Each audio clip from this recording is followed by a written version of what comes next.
Ok, yo leo el 28, ustedes el 29 y así juntos hasta el 39. Dice, y sabemos que a los que aman a Dios todas las cosas les ayudan a bien, esto es, a los que conforme a su propósito son llamados.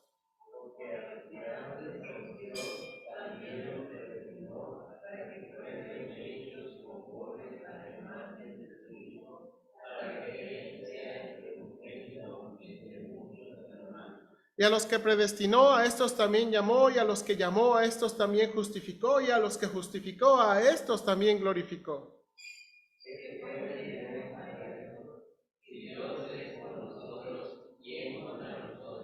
El que no escatimó a su propio Hijo, sino que lo entregó por todos nosotros, ¿cómo no nos dará también con él todas las cosas?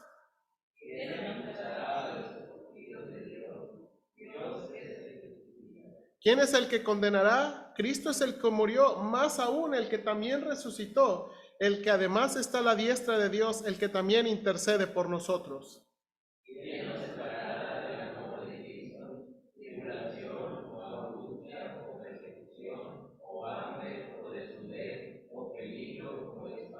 Como está escrito, por causa de ti somos muertos todo el tiempo, somos contados como ovejas de matadero.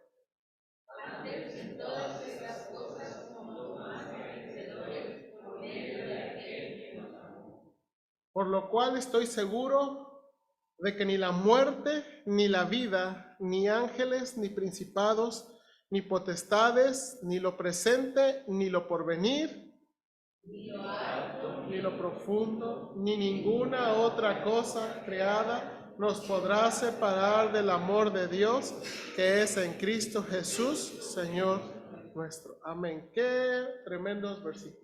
¿Okay? Qué tremendos versículos. Y ahora sí, vamos a estudiar esta porción.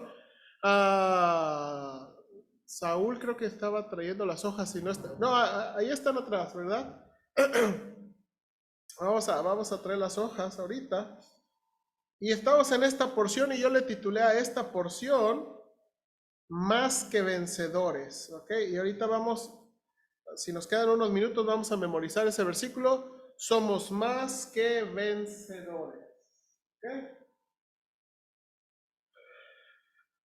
Ahorita les van a repartir la hojita.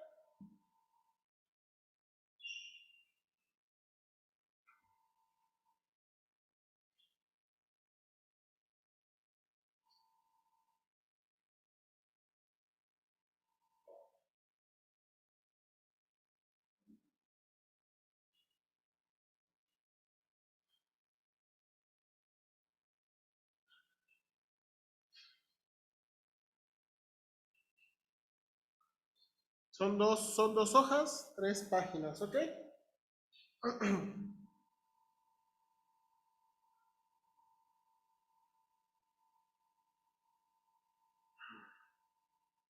Ok, bien hermanos, entonces vamos a comenzar. Aquí tengo dos oraciones de la introducción y vamos a comenzar directamente. Miren lo que tenemos aquí. Hoy no se cambió aquí. Ok, bien. ¿Ya verdad? Ok. Con este último párrafo, Pablo termina describiendo las riquezas espirituales que tenemos por haber sido justificados en Cristo Jesús. Recuerda que desde el capítulo 5 hasta el capítulo 8, Pablo está describiendo lo que obtenemos, ¿verdad? O qué sigue después de obtener la justicia de Dios.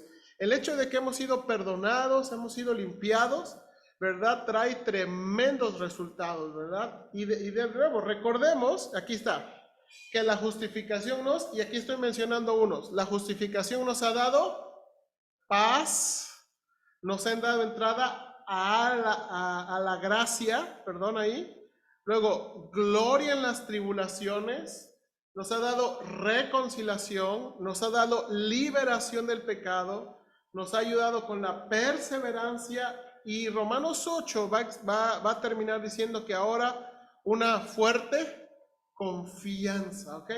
Romanos 8 quiere terminar dándonos una fuerte confianza, hermanos. Y esas son las cosas. Ahora, son algunas que hemos listado de las que Dios nos ha dado junto con ser justificados, ¿ok? Junto con ser justificados. Entonces, hermanos, ahora, aquí vamos, el último punto ahí para rellenar en su hojita. Ahí el último punto para llenar en su hojita. Punto número 6. En Cristo tenemos la victoria garantizada sobre cualquier cosa o persona. ¿Ok? En Cristo tenemos la victoria garantizada sobre cualquier cosa o persona. Esta es la verdad. Esta es la verdad de este párrafo. En Cristo, solamente en el Señor Jesucristo, tenemos la victoria garantizada sobre cualquier cosa o persona. Ahora, mire cómo comienza este versículo. Versículo 31 dice, ¿qué pues diremos a esto? ¿Ok? Ahora, hermanos, mira ahí tantito, antes de ir y contestar la pregunta, ¿verdad? El inciso A dice preguntas. Pablo va a comenzar esta sección con preguntas. Ahora, hermanos, déjame leer la explicación. La pregunta con la que comienza este párrafo literalmente es, ¿qué diremos con respecto a estas cosas? ¿Ok? Aquí en Reina Valera dice, ¿qué pues diremos? No. ¿Qué pues diremos a esto? Pero la verdad está tratando de decir, ¿qué diremos a estas cosas? Ahora, la pregunta que surge es, ¿a qué se refiere Pablo con estas cosas? A ver, hermanos, si piense antes de leer conmigo el párrafo. ¿A qué se refiere Pablo con estas cosas? ¿Qué diremos a estas cosas? Yo le pregunto, ¿cuáles cosas? Ok, muy probablemente las que están escritas antes. ¿Y qué está escrito antes?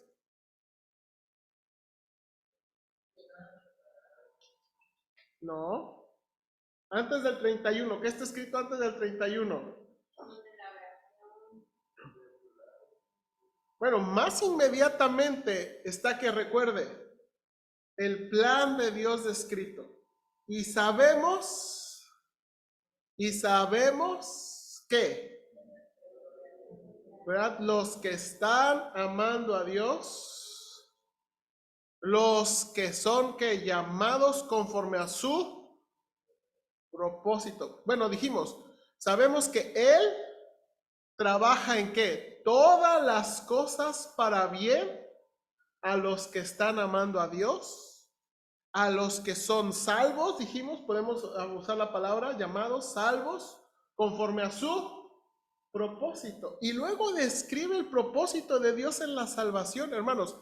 Dios nos deja saber que su propósito en la salvación es seguro y que su propósito en la salvación es firme, ¿sí o no? Porque va a decir, y a los que llamó, a estos también justificó, a los que justificó, a estos también, ¿verdad? A los que antes conoció, también los predestinó para ser hechos a la imagen de su Hijo Jesucristo. Y a los que, ¿verdad? Predestinó, a estos también llamó, a los que llamó, a estos justificó, y a los que justificó, a estos también, ¿qué? Glorificó. Este describe el plan maravilloso de Dios. Y entonces, ahora sí, yo creo, parafraseando el versículo 31a, ¿qué diremos con respecto qué?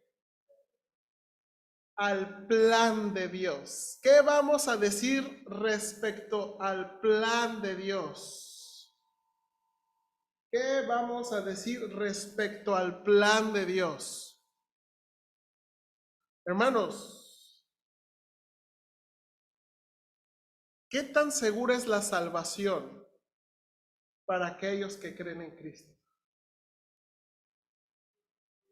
¿Qué tan segura es la salvación? Hermanos, ¿qué tan seguro es el plan de Dios? Amén. Y entonces Pablo va a hacer, hermanos, Pablo va a hacer aquí ahorita, Pablo va a hacer 4 preguntas que tienen que ver con esta primera declaración. ¿Qué diremos respecto al plan de Dios? La primera pregunta, por favor.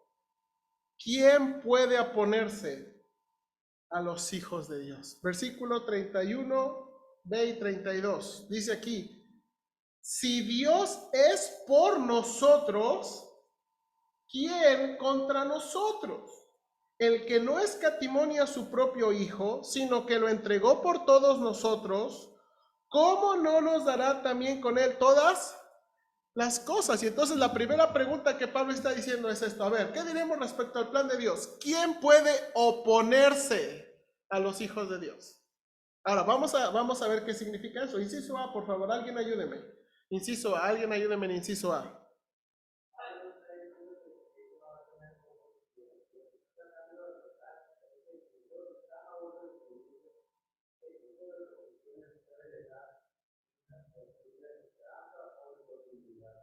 Ok, bien hermanos, Pablo no está diciendo que no vamos a tener oposición, ¿sí o no?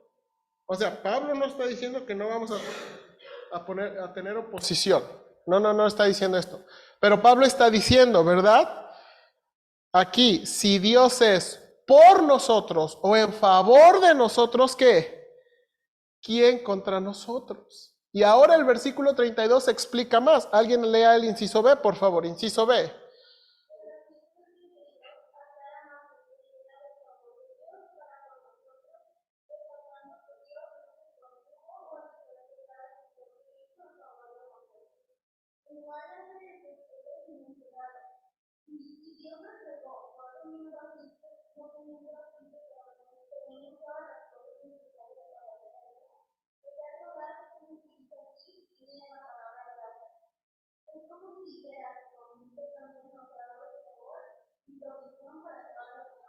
Ok, note lo que está diciendo aquí.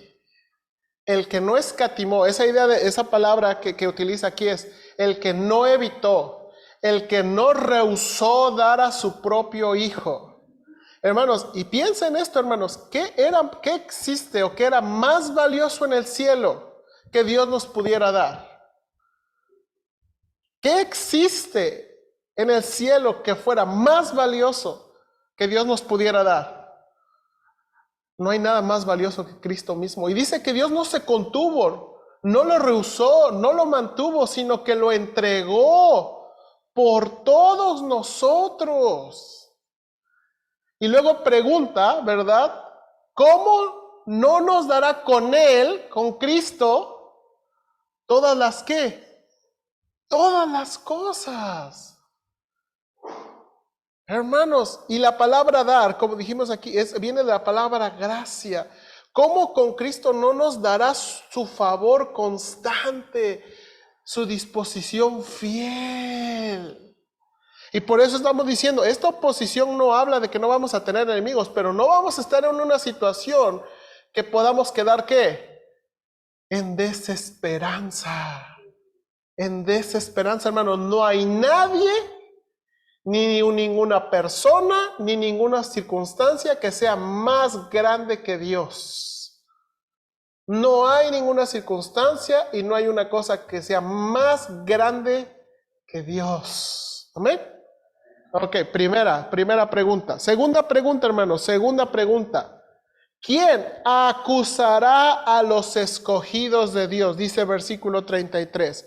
¿Quién acusará a los escogidos de Dios? Dios es el que justifica. Ok, a ver, hermanos, ¿qué quiere decir eso? Alguien ayúdeme en el párrafo, fuerte, por favor. En esta siguiente pregunta, Pablo, en un terreno legal, cuestiona sobre quién puede levantar cargos contra los escogidos de Dios. Entonces, contesta que Dios es el que justifica.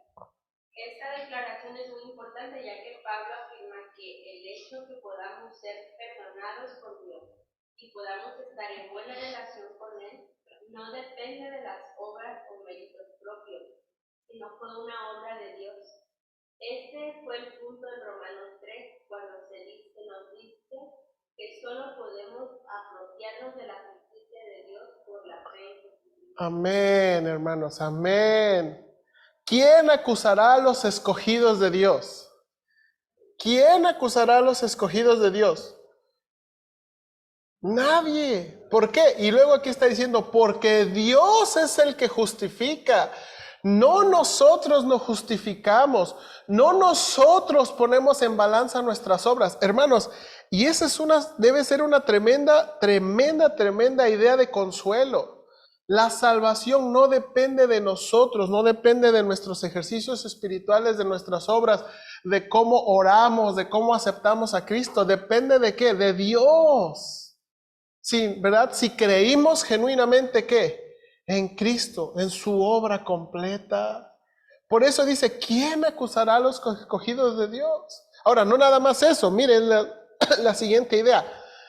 Primero oposición, luego acusará, luego Pablo pregunta otra vez, ¿quién condenará a los hijos de Dios? ¿Quién condenará a los hijos de Dios? ¿Verdad? Versículo 34. ¿Quién es el que condenará? Cristo es el que murió, más aún el que también resucitó, el que además está a la diestra de Dios, el que también intercede por nosotros. A ver, hermanos, ¿qué significa esto? Inciso A, por favor.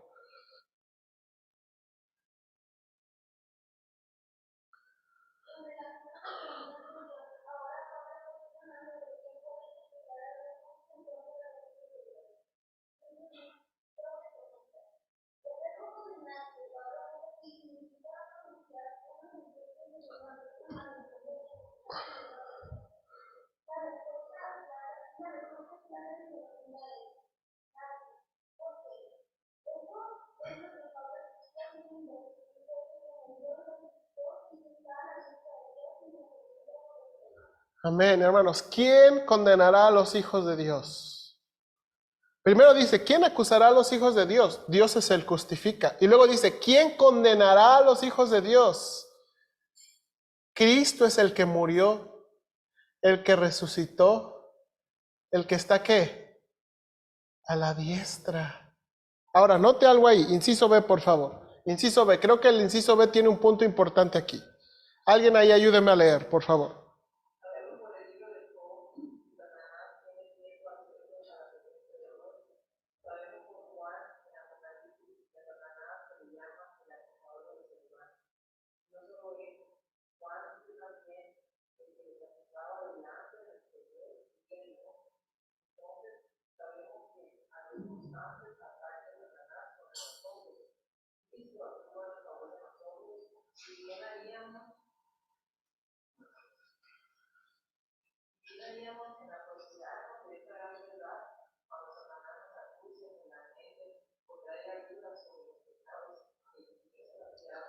Amén, hermanos. Amén. ¿Quién condenará a los hijos de Dios? ¿Verdad? Él es el que nos acusa. Él es el que quiere traer condenación a nuestras vidas. Pero aquí está, hermanos. Por eso está Pablo preguntando, ¿qué pues diremos respecto a estas cosas, respecto al plan de Dios? ¿Quién puede oponerse? ¿Quién puede acusar? ¿Quién puede qué? Condenar. Cuando el plan de Dios es tan perfecto y el plan de Dios reside en lo que Dios mismo ha hecho por nosotros, en lo que Él ha hecho por nosotros. Y por último, mire, la última pregunta, ¿quién separará a los hijos de Dios del amor de Cristo? ¿Quién separará a los hijos de Dios del amor de Cristo? Dice versículo 35. ¿Quién nos separará del amor de Cristo? ¿Tribulación o angustia o persecución o hambre o desnudez o peligro o espada? Y luego utiliza Pablo una cita del Antiguo Testamento. Y creo que, hermanos, entendemos todas las palabras ahí. No puse más explicación porque ya son palabras que hemos mencionado antes. Tribulación.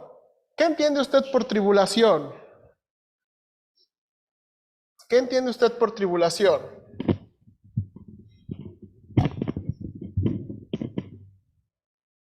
Con confianza, es escuela dominical, hermanos. Ahorita vamos a tomar café, ya despiértese tantito. ¿Mande? No, no tanto. ¿Dijiste grupo? Ok, problemas, ok. Sí, básicamente, la palabra que se utiliza tribulación está hablando de dificultades, ¿verdad? De problemas en general, problemas en general. Luego utiliza, mire la palabra angustia. ¿Qué significa? ¿Qué entendemos por la palabra angustia? Tristeza. Esto tiene que ver más, hermanos, con dolor emocional, ¿no? O sea, es algo más del corazón, es algo más que nos oprime, ¿verdad? Sí. Sí, angustia, congoja. Sí, y es la palabra que se utiliza más en ese sentido emocional. Ahora aquí, luego sigue la palabra ¿qué? Persecución. ¿Qué entendemos por la palabra persecución? ¿Verdad? Ahora, Pablo sabía, hermanos, ahora, ¿la persecución siempre tiene que ser a muerte? No, no necesariamente, hermanos. A veces nada más por ser cristiano las personas la tienen contra nosotros. ¿Mande? No, exactamente, persecución. Y luego dice, ¿qué? Hambre, hambre, hambre. Y yo creo que nosotros sabemos qué es eso, ¿verdad? Ahora, note aquí la siguiente palabra, desnudez. ¿Está diciendo que Pablo andaba bichicori haciendo el ministerio? No necesariamente. Pero ¿qué probablemente pasaba? ¿O qué es lo que probablemente pasaba?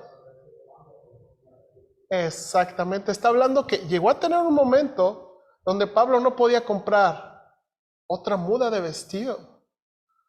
Otro par, recuerde que no usaban zapatos, usaban sandalias.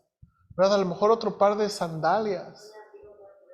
Abrigos más gruesos para el invierno. Eso es a lo que se refiere, hermanos. ¿Verdad? Desnudez. No está hablando de que andaban bichis, ¿verdad? Y luego peligro. Peligro. ¿Usted puede pensar en la experiencia de Pablo? ¿Peligro de qué? De muerte, de judíos, cárceles, de naufragio, ¿se acuerda? Muchos viajes los hizo en barco, ¿verdad? O sea, y luego caminando, y luego ladrones, ¿se acuerda que también dice eso? Oh, ladrones. Y luego por último dice ¿qué? Espada, espada. Y pues eso habla de juicio, ¿verdad? Entonces Pablo está listando, hermanos, estas 7 cosas. ¿Qué podrá o quién podrá separarnos del amor de Dios? Estas cosas. Ahora mire, aquí, lo interesante es que Pablo ahora utiliza una cita del Antiguo Testamento en el versículo 36. Y dice esta cita del Antiguo Testamento, como está escrito, por causa de ti somos muertos todo el tiempo, somos contados como ovejas de matadero.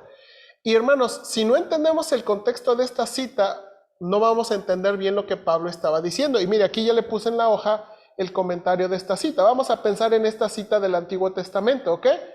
Inciso B. Yo voy a leer el inciso B y ustedes me ayudan con el demás. Pablo utiliza una cita del Antiguo Testamento, Salmos 44, 22. Este salmo puede dividirse en 3 partes, según Futato, un comentarista. Los primeros 8 versículos, victorias pasadas a través de la fe en Dios. Versículo 2, derrotas presentes a pesar de la fidelidad de Dios. Y por último, salvación futura a través del amor infalible de Dios. Ok, vamos a ese pasaje, hermanos, por favor. Salmo 44, Salmo 44. Lo voy a poner en la Nueva Traducción Viviente, aquí en la pantalla.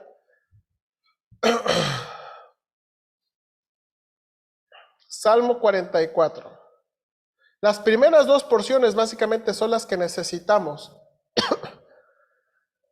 Mire lo que dice es el salmista. Mire lo que dice el salmista, que en este caso son los descendientes de los hijos de Coré.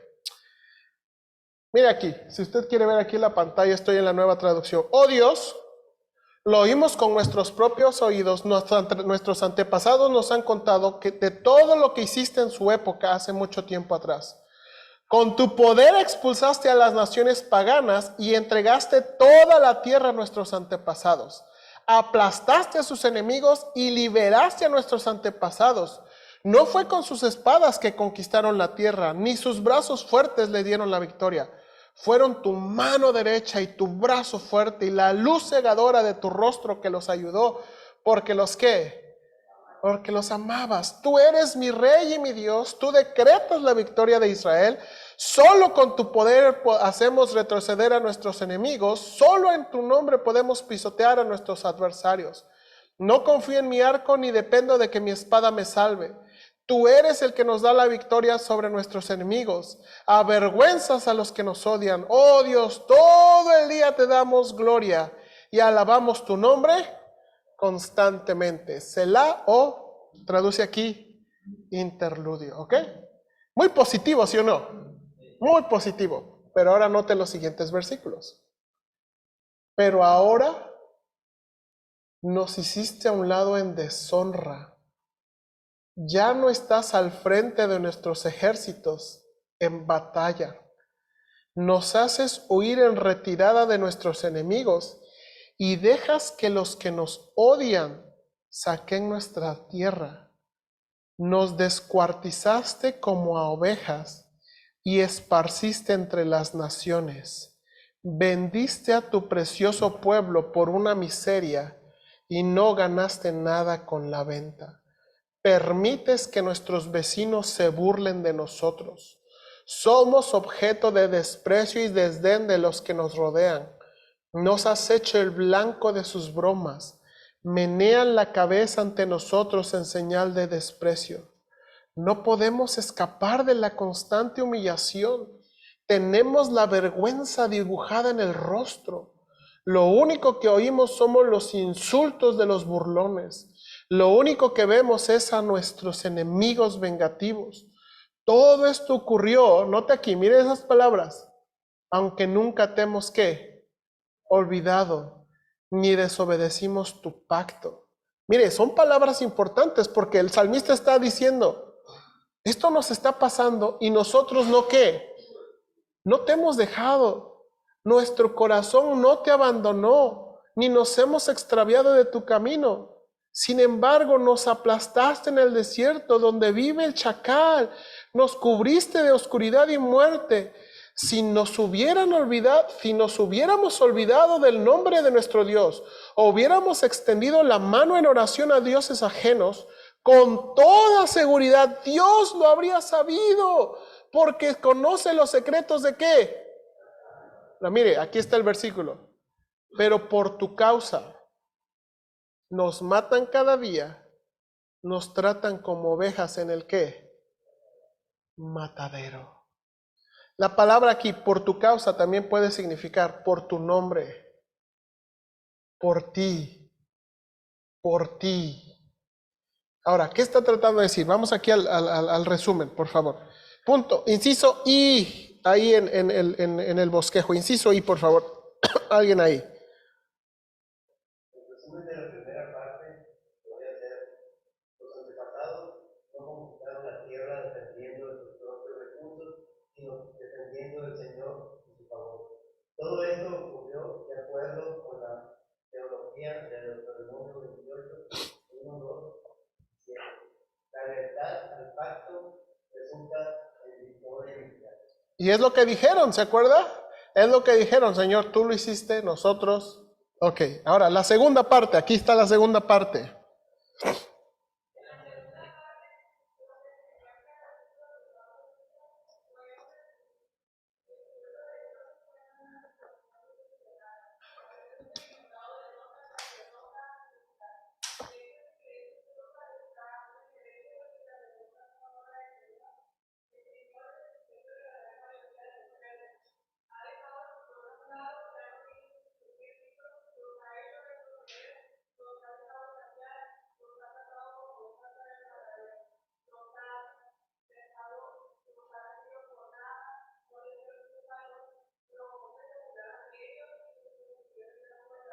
Y uno podría preguntar a la Señor, ¿por qué hiciste todo eso?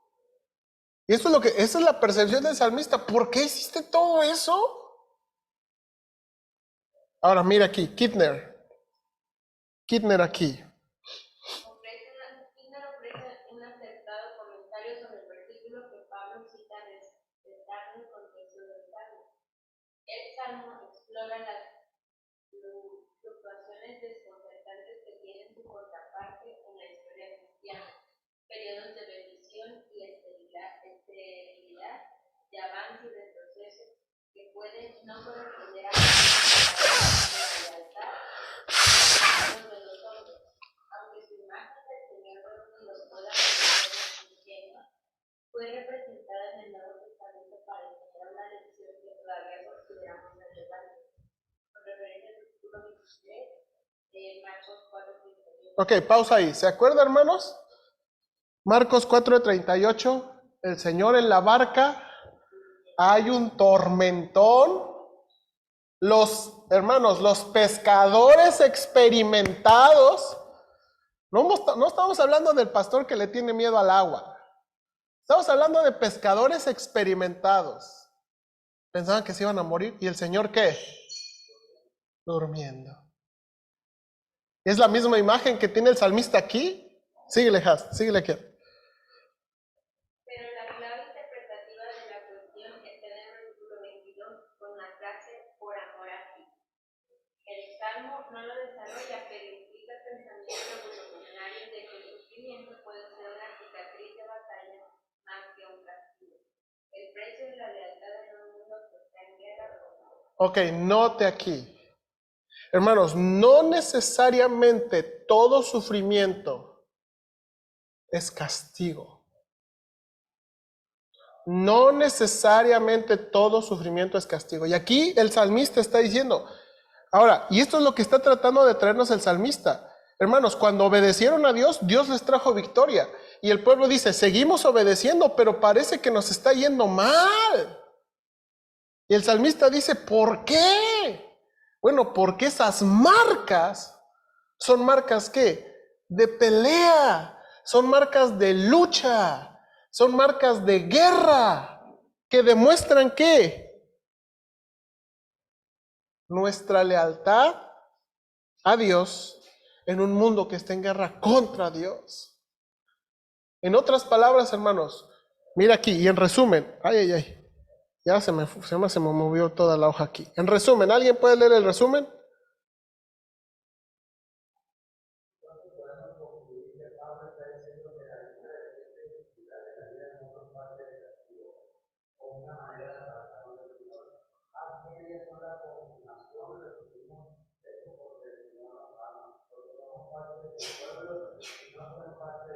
Exactamente, exactamente, hermanos. Estas dificultades son la confirmación de que sufrimos porque Dios nos ama, porque somos su pueblo y porque no somos parte de este ¿qué? Mundo. Hermanos, en la semana nos tocó leer en nuestro devocional de la casa Juan 17, 18, donde el Señor Jesucristo les dice a los discípulos, si a mí me odiaron, ¿qué les espera a ustedes? Si a mí me trataron mal, ¿qué creen que les espera a ustedes? Y esto es lo que está usando Pablo aquí en este salmo. ¿Quién podrá separarnos del amor de Dios? Todas esas circunstancias, no, esas circunstancias no son ¿qué? No son muestra del castigo de Dios, son muestra de ¿qué? El amor de Dios, de que somos su pueblo y de que el mundo está en guerra contra ¿quién? El mundo está en guerra contra Dios, hermanos. El mundo está en guerra contra Dios. Entonces, hermanos, no, el hecho de que suframos, el hecho de que pasemos aún carencias y hambre y dificultades, no significa que Dios no está con nosotros, no significa, hermanos, que estamos sufriendo como otros cristianos, aún como Cristo mismo. Y entonces, llegamos a la declaración del versículo 37. Versículo 37 dice, antes en todas estas cosas somos más que vencedores por medio de aquel que nos amó. Otra manera de traducirlo, somos ¿qué? Esa es otra manera de traducirlo. Somos súper vencedores. Somos súper vencedores. Somos súper vencedores. Ok, ahora, ¿qué significa esa palabra que Pablo está usando aquí? Super vencedores. A ver, alguien ahí, la explicación, por favor. ¿Qué significa esa palabra de super vencedores?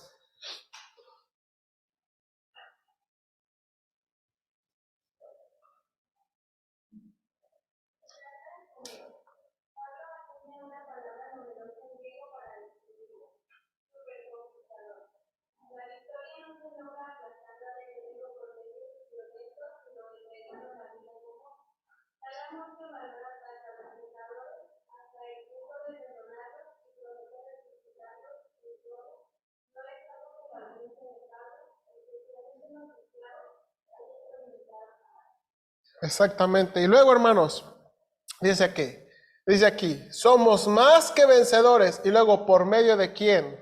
¿O de qué? Por el gran amor de Jesucristo. Somos más que vencedores por el gran amor de Jesucristo. Hermanos, y esto es miren, a veces nosotros pensamos, no, ya cuando el Señor venga y destroce a todos los enemigos. La verdad, sí, yo tengo mucha expectativa. Yo quiero ver que Dios venga y que les tape la boca a todos los que se burlan de Él. La verdad, les traigo retierto coraje a los influencers blasfemos. Yo quiero que Dios así les lave la boca con jabón o que, no sé, o que les meta unas cachetadas. La verdad.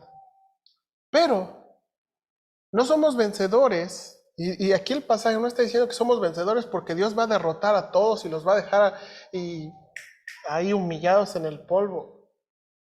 Somos vencedores porque Él nos ¿qué? Amó. Porque Él nos ama. Él nos ama. Hermanos, Dios nos ama ahorita. Dios nos amó ayer. Dios nos amará mañana.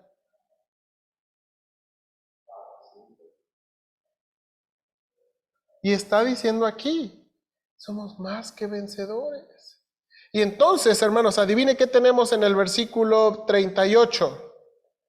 En el versículo 38 tenemos la palabra por lo cual, pero adivine qué también podemos traducir. ¿Por qué? La palabra por lo cual también puede traducirse por qué. Y cuando encontramos un por qué, ¿qué encontramos? Una explicación o una razón. Y mire la razón que dice Pablo aquí. ¿Por qué Pablo dice que somos súper vencedores? ¿Por qué Pablo dice que somos súper vencedores? Y mire aquí su explicación. Porque estoy seguro que nada puede separarnos del amor de Dios en Cristo Jesús. Hermanos, estos versículos son la explicación más detallada de por qué somos más que vencedores y por qué nada nos podrá separar del amor de Cristo. Aquí encontramos otra lista con 5 clasificaciones agrupadas con elementos de 2, una de 3 y una sola. Y aquí Pablo va a listar, hermanos, lo que creo que Pablo está diciendo y en el contexto de los romanos, lo que los romanos pudieron pensar y lo que era la preocupación de los romanos. Porque estoy seguro que nada nos puede separar del amor. Y el primer grupo es vida y muerte. Alguien lea ahí, por favor, la explicación, vida y muerte. Para él la muerte puede ser un gran conocimiento, pero no hay razón por la que el cliente deba temerlo. Puede que nos sorprenda que la vida aparezca en esta lista, pero por la muerte, así como muchos temen a la muerte, muchos se temen a la vida. La vida tiene persecuciones y pruebas por lado de necesidad y placeres de dolor. Cualquiera que de ellos podría ser el medio para seducirnos del camino del servicio. Pero nada en la vida puede impedir que Dios nos ame. Hermanos, ni la vida ni la muerte. Ni la vida ni la muerte. Hermanos, no hay cosas en la vida, no hay cosas que... Hermanos, como testimonio, ¿verdad? El viernes los muchachos fueron al Tazajal y ahí en la casa de la hermana Julia llegó una señorita, hermanos. ¿Me recuerdan cuántos años tenía? 13 años, hermanos. 13 años. Tiene 13 años. Y parece que usted estaba hablando con una mujer de no sé cuántos años que ha vivido todas las cosas más horribles que pueden vivirse en la vida. Pero no tiene 30, no tiene ni 40, tiene 13 años. 13 años. Y ha vivido cosas, hermanos, que uno no puede imaginar. A lo mejor usted también es de esos. Por eso Pablo está diciendo ni la muerte ni la vida. Porque hay algunos que le tienen miedo a la muerte, pero hay otros que le tienen miedo ¿a qué? A la vida. por cada cosa que puede pasar, por cada dolor que se ha experimentado. Vida y muerte. Luego sigue, mire la siguiente clasificación: ángeles, principados y poderes. Mire lo que dice la explicación ahí: ángeles, principados y poderes, o potestades, traduce la Biblia. ¿Qué dice aquí?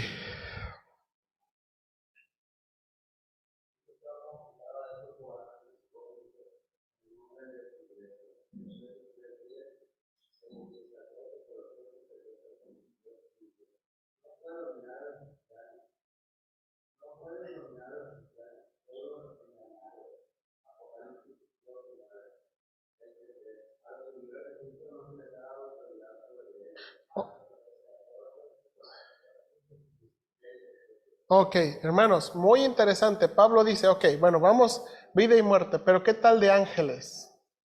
¿Qué tal de principados? ¿Qué tal, hermanos, de a veces esos elementos cósmicos y sobrenaturales que existen? Como la brujería. Hermanos, recuerde, no debemos pensar que el mundo sobrenatural no existe. El diablo existe. Los demonios existen. Hermanos, donde hay idolatría, están los demonios. Donde hay materialismo, un amor al materialismo, ahí está Satanás. Hermanos, el mundo, y Pablo dice, uno puede pensar, hermanos, y mire, a lo mejor algunos de nosotros somos más escépticos. Y me cuento entre los más escépticos porque nunca me ha pasado, pero yo tengo parte de la familia, hermanos, que les han pasado cosas muy raras. Hermanos, yo en mi experiencia, yo creo que Dios lo ha dado para que no, yo lo he hecho para que no me dé azúcar, porque yo sí a lo mejor me espantaría y ahí quedo diabético, ¿verdad?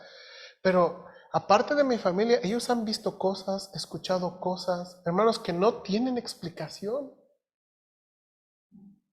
Y confirman, hermanos, que el mundo espiritual existe. A lo mejor usted ha experimentado cosas, ha sentido esa opresión.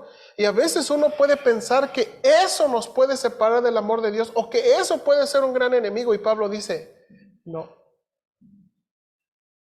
no hay ningún demonio, no hay ningún ángel, no hay ningún ser sobrenatural que pueda separarnos, ¿qué? Del amor de Dios. Los hemos conquistado por Cristo. Los hemos conquistado por Cristo. No nos pueden hacer daño. Sí nos molestan. Sí sentimos su opresión. Sí pueden causar problemas. Pero no nos van a ganar. No nos van a ganar, hermanos. No nos van a ganar. La siguiente. Ni lo presente, ni lo porvenir. Alguien ayúdeme con la explicación. Ni lo presente, ni lo porvenir. Harrison quien señala que el tiempo es importante contra los creyentes, ya sea el presente con sus tentaciones y sufrimientos, o el futuro con sus incertidumbres. Esto puede ser lo que Pablo tenía en mente, o puede estar pensando en lo que implicaban las dos edades, la presente y la venidera. Pero lo que sea que traiga el tiempo, el amor de Dios. Amén. Uh-huh.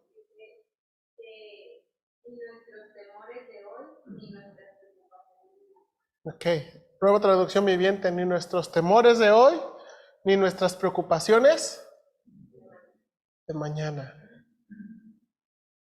Ni nuestros temores de hoy, ni nuestras preocupaciones de mañana. Ni lo alto, ni lo profundo. Eso es muy interesante, ¿no? Ni lo alto, ni lo profundo. Note ahí la explicación. ¿Qué Pablo quiso decir con lo alto ni lo profundo?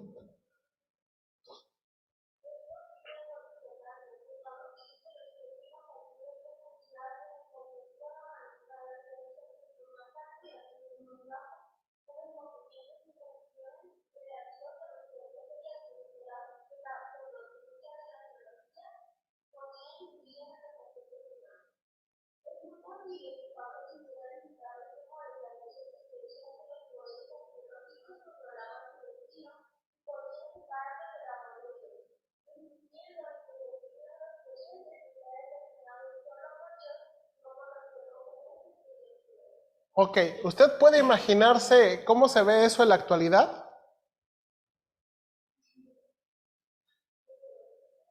Ni los horóscopos, ni las cartas, ¿eh? Ni los brasileños, ni los caracoles, ni Moni Vidente. ¿Sí sabe quién es esa Moni Vidente? Ni Moni Vidente, ni nada cosa extraña, ni los horóscopos, ni el zodiaco, ni el karma, ni los mentados chakras, nada, nada. Hermana Margarita. Por ejemplo, en el caso del endemoniado, cuando él dice su nombre, me ha tocado escuchar de los clientes que lo usan la Ouija, porque en su momento se preguntaba nombre y les daban nombre.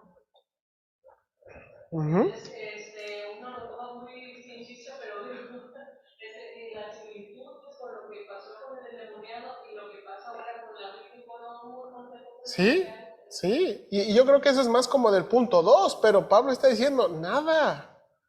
Hermanos, los romanos creían, y yo creo que es la razón de que Pablo está citando ni lo alto ni lo profundo. Ellos creían que la astrología, el tiempo, las estrellas, hermanos, las estrellas, los planetas, los eclipses. De veras, los romanos creían, los mares, las agitaciones. Ellos pensaban, eso era lo que afectaba, eso puede dar destrucción. Y por eso se sentían obligados, adivina qué, adorarlos. Por eso se sentían, ¿a qué? A buscarlos. Hermanos, no tenemos necesidad nosotros de andar en eso. No tenemos necesidad. No tenemos necesidad de cartas, de horóscopos. No sirven para nada. Y ellos no nos van a ayudar y no nos van a separar del amor de Dios. Y por último termina Pablo, para resumir, ninguna otra cosa creada. Ninguna otra cosa creada. Sencillamente, nada que ha sido creado, desde los enigmáticos seres espirituales hasta las cosas físicas que pasamos en el presente, nos podrán separar, ¿qué? Del amor de Dios. Y la última frase, versículo, ¿verdad? Dice aquí, que es en Cristo Jesús Señor nuestro, pudiera entenderse de diferentes maneras. La primera es el amor de Dios revelado a través de Jesucristo y experimentado ¿en qué? Relación con Él. Número 2, Jesús encarna y media el amor de Dios. O número 3, Dios expresa su amor a través de Cristo y Cristo nos hace experimentar el amor de Dios. ¿Cuál es la buena? Todas. Y mire lo que tengo aquí. Cualquiera de estas posibilidades enfatiza que el amor de Dios está en Cristo. Y solamente los que conocemos a Cristo podemos experimentar realmente el amor de Dios. Hermanos, solamente los que conocemos a Cristo. Hermanos, qué tan importante es que las personas conozcan a Cristo. Conozcan a Cristo. Hermanos, el Evangelio no es un mensaje, no es un boleto, no es un ticket. Es que la persona de Cristo. Las personas necesitan tener un encuentro con Cristo. Necesitan experimentar una relación con Cristo. Por eso, hermanos, tenemos que entender que cuando predicamos el Evangelio, estamos predicando sí un mensaje, pero un mensaje que ¿qué? Que las personas necesitan aceptar y creer en su corazón, porque eso los reconcilia con Dios y les da una relación con Dios a través de Cristo. Cristo no es un ídolo para añadir. Cristo no es alguien más que puedan añadir. Él es todo. Él es todo. Hermanos, solamente los creyentes podemos experimentar el amor de Dios. Solamente los creyentes. Y por eso yo creo que termina de nuevo. Puedo resumir estos últimos versículos en que en Cristo tenemos la victoria garantizada sobre cualquier cosa o persona. Cualquier cosa, hermanos. Amén. Que estas palabras sean de ánimo, hermanos. Esta última porción, Pablo quiere darnos ánimo y confianza. Que en Cristo lo tenemos todo. Vamos a orar. Señor, gracias. Te alabamos. Te alabamos, Padre, por tu gran amor. Por el gran amor en el cual entregaste a tu Hijo para morir por nosotros en la cruz del Calvario. Señor, no había nada y no existe nada en el cielo más grande que tu Hijo Jesucristo. Y no rehusaste entregarlo por nosotros, en favor de nosotros, para poder perdonar nuestros pecados, para poder limpiarnos de toda maldad. A nosotros, hombres pecadores, obstinados, necios, incrédulos, que piensan que por sus acciones y sus obras pueden salvarse. Pero un día iluminaste nuestros ojos. Nos arrepentimos de nuestros pecados y aceptamos el regalo de la salvación, solamente por fe, por lo que está escrito en las santas escrituras, porque no nos pides confiar en la palabra de un hombre, nos pides confiar en la palabra de Dios que permanece para siempre. Señor, gracias. Te pido que de nuevo, Señor, a veces esto se escucha muy teórico, pero permite que esto, Señor, afecte todo nuestro corazón, no nada más la mente, sino nuestros sentimientos y nuestra voluntad, para no tener temor, para no tener duda y para no pensar que algo existe que es demasiado grande que nos puede separar de ti, porque no hay nada, absolutamente nada, que nos pueda separar de ti. La salvación no se pierde porque no depende de nosotros, depende completamente de ti, el que nos justificó y el que murió, el que nos resucitará y el que intercede por nosotros. Bendícenos por favor en Cristo Jesús. Amén. Bien, hermanos.